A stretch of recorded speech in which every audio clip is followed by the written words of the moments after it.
ಪುನರಾವರ್ತಿತ ಸಂಕಲನದ ಪರಿಕಲ್ಪನೆಯ ಗುಣಾಕಾರ ಅಂತ ಕರಿತೀವಿ. ಇನ್ನಷ್ಟು ಸುಲಭ ರೂಪದೊಳಗೆ ನಾವು ಹೇಳ್ಬೇಕಪ್ಪ ಅಂದ್ರೆ ಸಂಕಲನದ ಸುಲಭ ರೂಪಕ್ಕೆ ನಾವೇನಂತ ಕರಿತೀವಿ? ಗುಣಾಕಾರ ಅಂತ ಕರಿತೀವಿ. ಈ ಗುಣಾಕಾರ ನಿಮಗೆಲ್ಲ ಏನಾಗ್ಯದ? ಬಹಳ ಬಿರಿ ಆಗ್ಯದ, ತಪ್ಪಾಗ್ಯದ ಅಂತ ತಿಳ್ಕೊಡ್ರಿ. ನಾವು ಆಟಿಕೆ ಸಾಮಾನದಿಂದ ಏನ್ ಮಾಡೋಣ? ಗುಣಾಕಾರವನ್ನು ಇವತ್ತ ಮಾಡೋಣ, ಕಲಿಯೋಣ. ಇವಕ್ಕೆ ನಾವೇನಂತ ಕರಿತೀವಪ್ಪ ಅಂತಂದ್ರ ಚೌಕಳಿ ಬಿಲ್ಲೆಗಳು ಅಂತ ಕರಿತೀವಿ. ಇವು ಆಕಾರ ಯಾವ ಆಕಾರ ಅದಾವ? ಇವು ನಿಮ್ಗೆಲ್ಲ ಆಕಾರ ಗೊತ್ತದ. ಚೌಕ, ಆಯತ, ತ್ರಿಭುಜ ಮತ್ತ ವೃತ್ತ. ಇದು ಯಾವ ಆಕಾರದ? ಚೌಕ. ಅದಕ್ಕೆ ಇವಕ್ಕೆ ಏನಂತ ಕರಿತೀವಿ ನಾವು? ಚೌಕಳಿ ಬಿಲ್ಲೆಗಳು ಅಂತ ಕರಿತೀವಿ.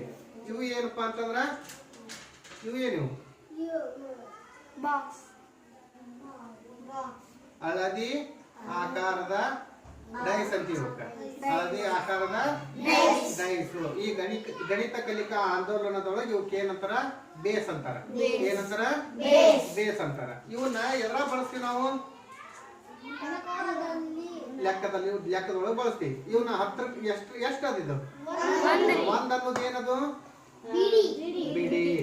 ಅದೇ ರೀತಿ ಇದ್ರೊಳಗನ ಇನ್ನೊಂದ್ ಇರ್ತದ ಬೇಸ್. ಅದು ಎಷ್ಟ್ರ ಬೇಸ್ ಇರ್ತದ? 10 ಬೇಸ್ ಇರ್ತದ. 10 ಬೇಸ್ ಯಾವ ಕಲರ್ ಇರ್ತದ? ನೀಲಿ ಕಲರ್ ಇರ್ತದ. ಮತ್ ಇನ್ನೊಂದ್ ಬೇಸ್ ಇರ್ತದ. ಯಾವ್ದು? ಎಷ್ಟ್ರದ್ದು? 100ರದ್ದು. 100ರದ್ದು ಯಾವ್ದು? ಯಾವ ಕಲರ್ ಇರ್ತದ? ಕೇಸರಿ ಇರ್ತದ.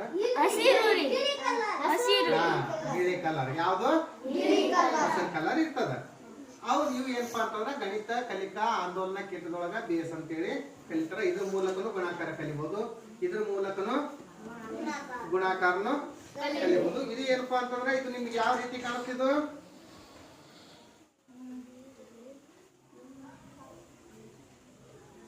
ಯಾವ ರೀತಿ ಕಾಣುತ್ತಿದೆ? ಈಗ ಯಾವ್ದ ರೀತಿ ಕಾಣುತ್ತಿದ?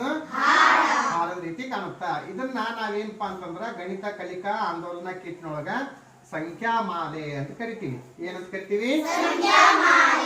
ಸಂಖ್ಯಾಮಾಲೆಯಿಂದನೂ ಕೂಡ ನಾವೇನ್ ಮಾಡಬಹುದು? ಗುಣಾಕಾರವನ್ನ ಕಲಿಬಹುದು. ಯಾವ ರೀತಿ ಕಲಿಬಹುದು ಅನ್ನೋದನ್ನ ನಿಮಗ ತಿಳಿಸ್ತೀವಿ. ಇದು ಏನು? ನೋಟು, ಹಣ. ಏನಂತ ಇದಕ್ಕ? ನೋಟು. ಇದು ಎಷ್ಟು ನೋಟ್ ಅದ? 1 ರೂಪಾಯಿ ನೋಟ್ ಅದ. ಇದಕ್ಕೆ